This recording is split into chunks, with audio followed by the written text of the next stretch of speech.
ман ҷобирзода муҳаммад мавзӯи рушди сайёҳӣ дар ноҳия ва минтақаи сайёҳии Варзобро интихоб кардам. Нақшаи ман аз 3 бахш иборат аст: тавсифи ноҳияи маъмурӣ, мавзеъҳои тамошобоб ва самтҳои афзалатноки рушди соҳа дар ноҳия. Харита ва маълумот дар бораи ноҳияи маъмурӣ. ноҳияи маъмурӣ аввалин мартиба соли 1939 ташкил шуда, соли 1959 ба сифати як узви ноҳияи рӯдакӣ ба ноҳияи рӯдакӣ гузашт. Аммо соли 1991 боз ҳамчун ноҳияи Варзоб қабул гардид. Масоҳат 1631 километр буда, аҳолии он 82 000 нафар мебошад. ҷойгиршавӣ дар домонаи қаторкӯҳи Ҳисор, дурӣ аз марказ яъне пойтахт 25 000 километр. ташрифи сайёҳон ҳамасола 23 000 нафар. мавзеъҳои сайёҳии ноҳия. осоишгоҳҳо. айни замон дар ноҳия 4 осоишгоҳи калон ва 67 минтақаҳои истироҳати шахсӣ мавҷуд аст. яке аз осоишгоҳҳои машҳур Хоҷобигар маҳз дар ҳамин ноҳия ҷойгир аст. соли таъсис 1935. дурӣ аз пойтахт 48 километр шимолтар. ташрифи сайёҳон ҳамасора тақрибан 10 000 нафар. Хоҷобигар далбандии 1860-1900 метр аз сатҳи баҳр ҷойгир буда, он дорои 20 чашмаи шифобахш дар ҳавзаи 4,5 гектар ташаккул ёфтааст. аз чашмаҳои фаровони он бо ҳарорати 98 градус Селсия обе ки дар таркибаш элементи химиявии радон дорад мебарояд. яке аз мавзеъҳои дигари ноҳия ин комплекси лижаронии кӯҳии Сафедара мебошад. соли 1976 таъсис ёфта, дар доманаи кӯҳҳои Ҳисор 50 километр дуртар аз пойтахт шаҳри Душанбе ҷойгир шудааст. кӯли Душанбе собиқ кӯли Варзоб 3 август соли 2019 дарҳои худро боз карда, ин кӯл аквапарк дар Осиёи Марказӣ яке аз зеботаринҳо ва калонтарин ба ҳисоб меравад. алпинизм дар ноҳияи Варзоб метавонад рушд кунад, чунки ноҳияи Варзоб ноҳияи кӯҳӣ ба ҳисоб меравад.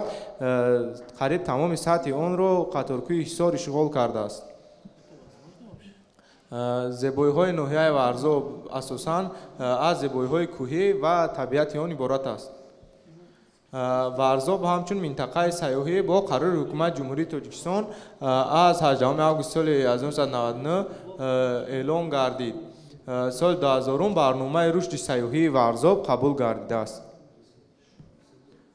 хатсайрҳое ки ман пешниҳод мекунам, яке якбора ба се минтақа рафтан мумкин нест, чунки дар хатсайрҳои пешниҳоднамудаи ман 2 хатсайри зимистона ва 1 хатсайри тобистона мавҷуд аст. хатсайри Душанбе Хоҷобигар ки тақрибан 1 соат вақтро дар бар мегирад. ҷадвали хатсайрҳо. хатсайри Душанбе Хоҷобигар ки 48 километр дуртар аз Душанбе ҷойгир аст, тақрибан 1 соат роҳ дорад. агар мо байнобат гирем ки 4 нафар ба ин истироҳатгоҳ мераванд, тақрибан ҳамин маблағи истифодабарандаи онҳо 1000 сомониро дар бар мегирад. дуюм хатсайри интихобнамудаи ман Сафедара 50 километр дуртар аз Душанбе ҷойгир аст. 1 соату 20 дақиқа роҳ дошта, агар як рӯз 4 нафар дар он ҷо истироҳат кунанд, 1400 сомониро дар бар мегирад бо маблағи рафту омад. кӯли Душанбе бошад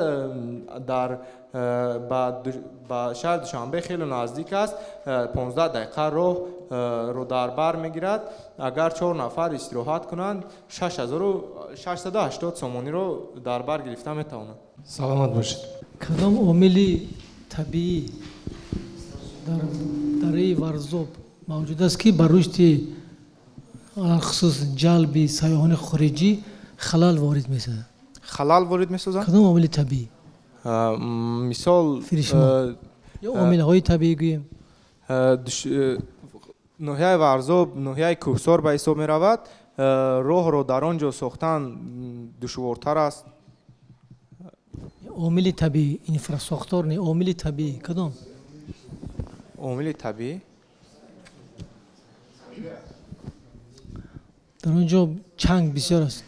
чанг чӣ? ҳаво чанголуд аст.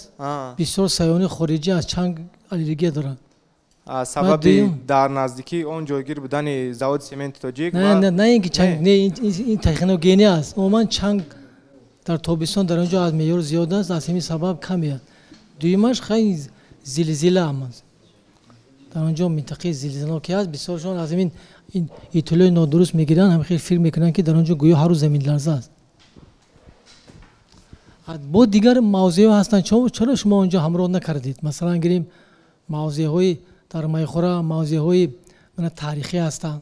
ман махсусан изи роҳи оҳани майхӯра душанбе аст. инам як туризми таърихӣ аст. бисёрон намедонанд ки пеш аз майхӯра то душанбе роҳи оҳан буд. зиддин аз майхӯра хеле мавзеъҳо ҳастанд. баъд он ҷо ҳастанд нишонаҳои металлургии қадим, фулуз рехтану гудохтанҳо, ҳамин хел мавзеъҳо ҳастанд. ба ғайр аз ин дар ин ҷо алпинизмро ҳам ташкил кардам. мумкин чанд нуқтаҳо ҳастанд. шумо номбар накардед кадом аниқтар қуллаҳоро номбар мекардед? шумо ҳаминро ба фирам аз мадди назар дур кардед. ба фири шумо дар умум гуфтед ки муайян кардани самтҳои афзалиятнок.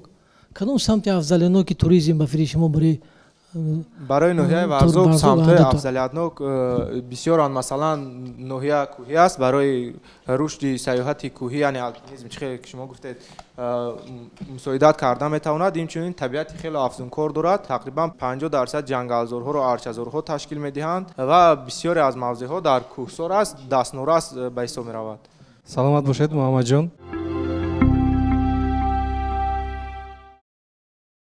ман Фахриддинов Мемрусин, хонандаи синфи 9-аи литсеи инноватсионии Душанбеи назди донишгоҳи технологии Тоҷикистон.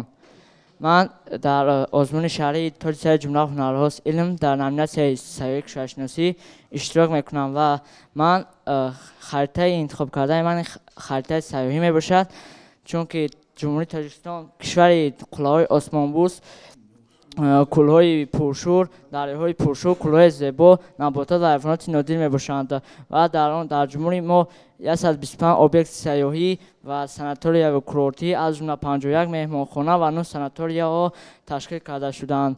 мо аз ҳамин сабаб барои рушди сайёҳӣ дар кишвари мо ман харитаи сайёҳӣ сохтам.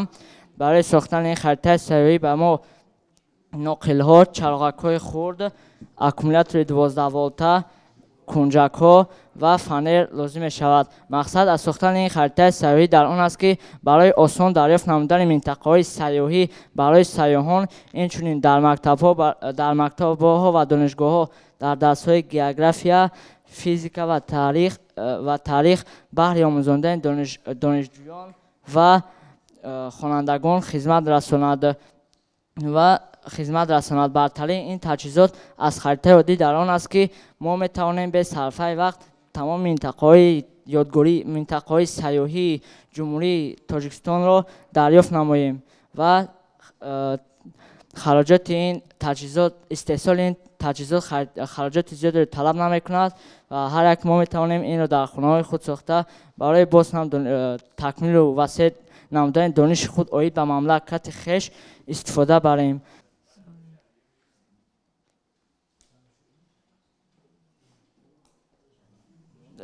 мо дар ин харита тамоми кӯлҳо, марказҳо, мамнунгоҳҳо ва тамоми ноҳия ва шаҳрҳое ки дар он ҷо ёдгориҳои таърихӣ бисёр ҳаст, мо бо чароғакҳо нишон додаем. ин ноҳия ва шаҳрҳое мебошанд ки дар он ҷо ёдгориҳои таърихӣ бисёр аст. шаҳри Туз, аз ҷумла шаҳри Туз, дар ноҳияи шаҳри Туз бисёр ёдгориҳои таърихӣ бисёр аст, аз ҷумла мақбараи хоҷа Дурбод, хоҷа Машҳад ва ёдгории таърихии табиӣ Чилчорчашма. و اینچنین در قبادیان نیز یادگاری تاریخی بسیار است، از جمله قلعه میر، تخت سنگین و مقبره شهرک تپه شاه. باز اینچنین در شهر دوشنبه نیز یادگاری تاریخی زیاد میباشد که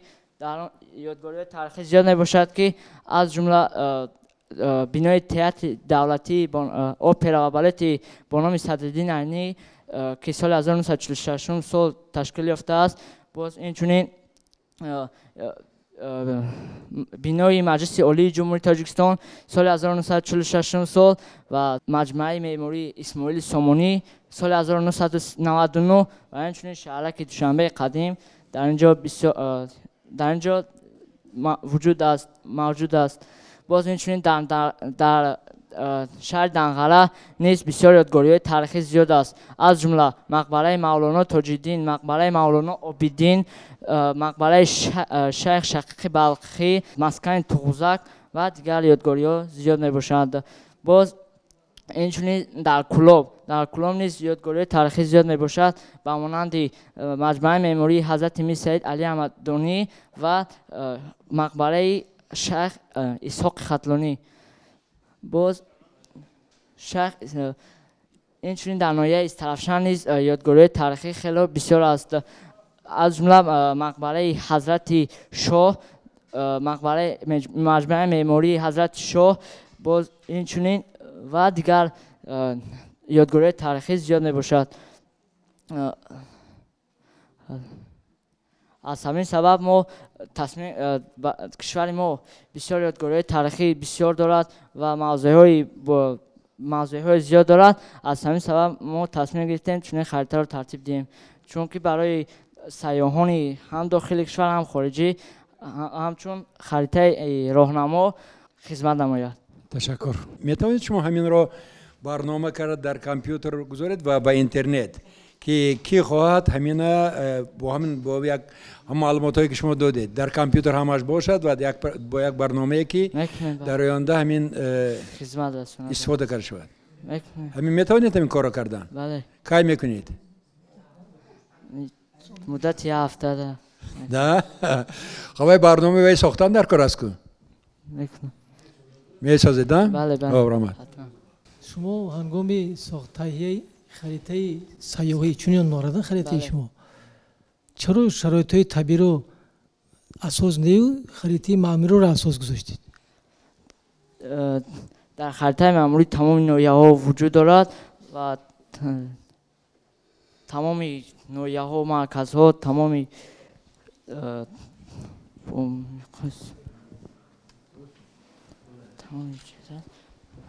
تشکر. رحمت کلام.